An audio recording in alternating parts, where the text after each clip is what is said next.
अस्सलाम वालेकुम, मैं रिजवान अशरफ। एक मिसाल दी जाती है कि जब अपनी दुम पर पाँव आता है या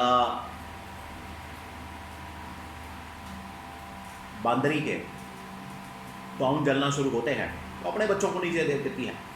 जब अपनी दुम पर पाँव होता है तो फिर चीखें निकलना शुरू हो जाती हैं। तो मौजूदा जो गवर्नमेंट है, मौजूदा जो हुकूमत है, इसके ऊपर जलना शुरू हो गया, पाँव जलना शुरू हो गया। लिहाजा ये अब अपने ही इत्तेहादी जमातों को अपने नीचे दबाएगी, अपने नीचे लेगी, उनका दम घुटेगा और इत्तेहादी हुकूमत के दरमियान इस वक्त दरारें बड़ी वाज़ेह हो चुकी हैं। कौन कौन से इत्तेहादी जमातें हैं जिनके दरमियान ये दरारें पड़ चुकी हैं, और इन दरारों की वजह से जो गवर्नमेंट का मुस्तकबिल है वो ख़तरे में पड़ गया, गवर्नमेंट का वजूद ख़तरे में पड़ गया। इसके बारे में बड़ी अहम तरीन मालूमात मेरे पास मौजूद है, वो आपके साथ में शेयर करता हूँ। नंबर 2, जरदारी को हटाने का फैसला किया जा चुका है। जरदारी के सामने दो ऑप्शन है, 28वें तरमीम या फिर इस्तीफा। और अगर ये जरदारी दोनों में से एक भी ऑप्शन नहीं लेता, या 28वें तरमीम के ऊपर दस्तखत कर दे या फिर इस्तीफा दे, तो फिर जरदारी को फारिग कर दिया जाएगा किसी और तरीके से। तो इससे पहले कि जरदारी को फारिग किया जाए, उसने रिएक्शन देने का, रद्द-ए-अमल देने का फैसला किया। वो रद्द-ए-अमल किस किस्म का हो सकता है, इसके बारे में बड़ी अहम तरीन मालूमात। इस्टेब्लिशमेंट के पास ऑप्शन क्या है और जरदारी के पास ऑप्शन क्या है, इसके बारे में बड़ी अहम तरीन मालूमात। 3-4 बड़ी खबरें, बहुत बड़ी खबरें दिल्ली इस्लामाबाद के अंदर बड़ी हलचल मची हुई है, बहुत बड़ी मुलाकातें हो रही हैं, अंदर बड़े प्लान डिस्कस हो रहे हैं, अंदर बड़े मंसूबे बन रहे हैं, साजिशें तैयार हो रही हैं और एक दूसरे को हटाने के लिए, निकालने के लिए बड़ा मंसूबा तैयार हो रहा है। अभी आपको बताएं कि 2-4 दिन बाद ये ज़िल-हज का महीना है और 2-4 दिन बाद ईद की छुट्टियां शुरू हो जाएंगी, लोग अपने अपने घरों को चले जाएंगे।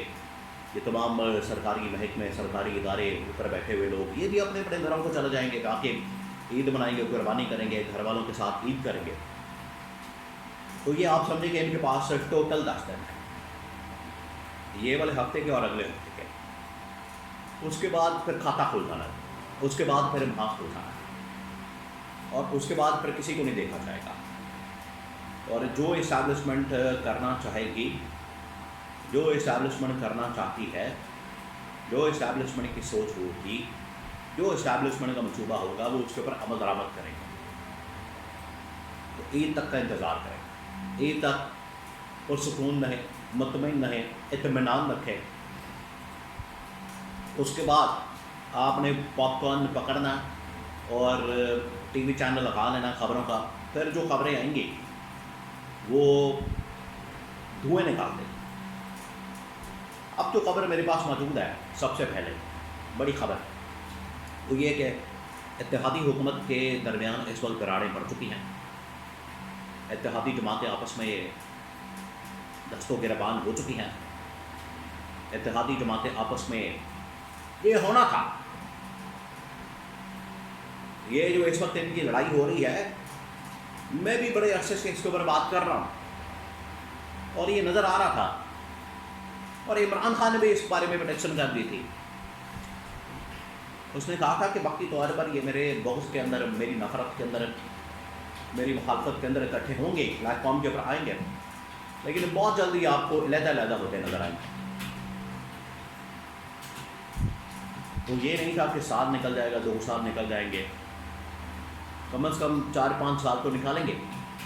या जो इन्होंने एग्रीमेंट किया है 2.5 साल का, 2.5 साल नून लीग, 2.5 साल पीपल्स पार्टी, 2.5 साल शहबाज शरीफ, 2.5 साल बिलावल वज़ीर-ए-आज़म, तो ये 5 साल तो निकाल लेंगे। चले एंड पे जाके जो आखिरी साल होगा, इलेक्शन का साल होगा, 4-6 महीने पहले इलेक्शन की वजह से एक दूसरे के ख़िलाफ़ बयानबाजी, कारकर्दगी का पोल खोलना, एक दूसरे के ऊपर हमला, ये सब कुछ शुरू कर देंगे कि हमने तो ये करना था, इन्होंने नहीं करने दिया। दूसरा कहेगा कि हमने तो ये करना था, इन्होंने नहीं करने दिया। तो ये ड्रामेबाजी चलेगी। लगता था कि ये हो जाएगा एंड पे जाके, लेकिन ये नहीं अंदाज़ा था कि इतनी जल्दी आपस में ये लड़ पड़ेंगे और इक़्तिदार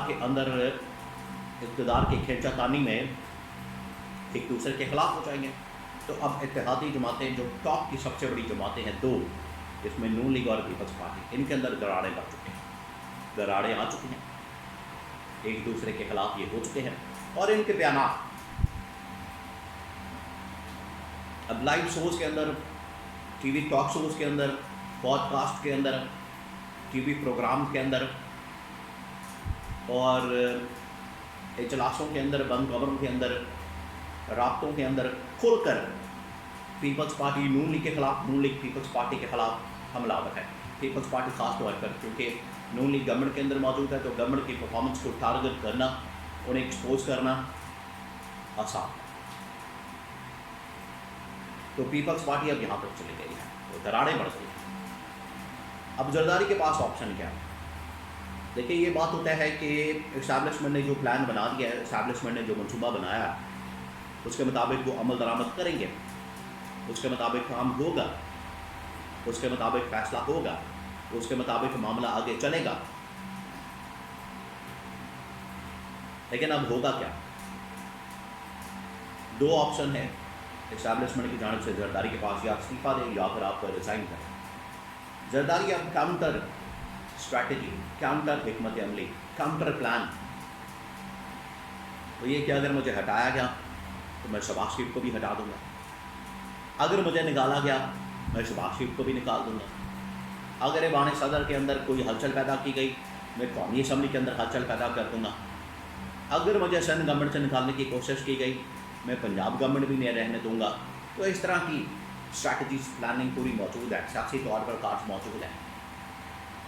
और ये भी आप इस बात को समझ लें कि इस्टेब्लिशमेंट को पहली बार इससे इसका आइडिया हुआ, अंदाज़ा हुआ है कि ये गवर्नमेंट और ये इस्टेब्लिशमेंट एक पेज पर नहीं है।